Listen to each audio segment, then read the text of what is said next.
chapter 39. Son of man, prophesy against Gog and say, this is what the sovereign Lord says: I am against you, Gog, chief prince of Meshech and Tubal. I will turn you around and drag you along. I will bring you from the far north and send you against the mountains of Israel. Then I will strike your bow from your left hand and make your arrows drop from your right hand. On the mountains of Israel you will fall, you and all your troops and the nations with you.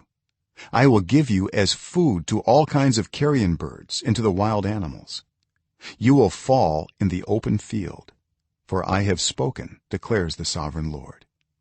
I will send fire on Magog and on those who live in safety in the coastlands, and they will know that I am the Lord. I will make known my holy name among my people Israel. I will no longer let my holy name be profaned, and the nations will know that I, the Lord, am the Holy One in Israel. It is coming, it will surely take place, declares the sovereign Lord. This is the day I have spoken of. Then those who live in the towns of Israel will go out and use the weapons for fuel and burn them up, the small and large shields, the bows and arrows, the war clubs and spears. For 7 years they will use them for fuel. They will not need to gather wood from the fields or cut it from the forests, because they will use the weapons for fuel. And they will plunder those who plundered them and loot those who looted them, declares the sovereign Lord. On that day I will give Gog a burial place in Israel, in the valley of those who travel east of the sea. It will block the way of travelers, because Gog and all his hordes will be buried there. So it will be called the valley of Hamon-Gog. For 7 months the Israelites will be burying them in order to cleanse the land. All the people of the land will bury them, and the day I display my glory will be a memorable day for them, declares the sovereign Lord. People will be continually employed in cleansing the land. They will spread out across the land, and along with others they will bury any bodies that are lying on the ground. After the 7 months they will carry out a more detailed search. As they go through the land, anyone who sees a human bone will leave a marker beside it until the gravediggers bury it in the valley of Hamon-Gog, near a town called Hamona, and so they will cleanse the land. Son of man, this is what the sovereign Lord says: call out to every kind of bird and all the wild animals.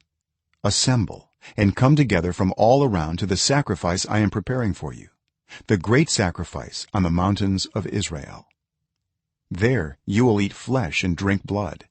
You will eat the flesh of mighty men and drink the blood of the princes of the earth, as if they were rams and lambs, goats and bulls, all of them fattened animals from Bashan. At the sacrifice I am preparing for you, you will eat fat till you are glutted and drink blood till you are drunk. At my table you will eat your fill of horses and riders, mighty men and soldiers of every kind, declares the sovereign Lord. I will display my glory among the nations, and all the nations will see the punishment I inflict and the hand I lay on them. From that day forward the people of Israel will know that I am the Lord their God, and the nations will know that the people of Israel went into exile for their sin, because they were unfaithful to me. So I hid my face from them and handed them over to their enemies, and they all fell by the sword. I dealt with them according to their uncleanness and their offenses, and I hid my face from them. Therefore this is what the sovereign Lord says: I will now restore the fortunes of Jacob, and will have compassion on all the people of Israel, and I will be zealous for my holy name. They will forget their shame and all the unfaithfulness they showed toward me when they lived in safety in their land, with no one to make them afraid. When I have brought them back from the nations and have gathered them from the countries of their enemies, I will be proved holy through them in the sight of many nations. Then they will know that I am the Lord their God. For though I sent them into exile among the nations, I will gather them to their own land, not leaving any behind. I will no longer hide my face from them, for I will pour out my spirit on the people of Israel, declares the sovereign Lord.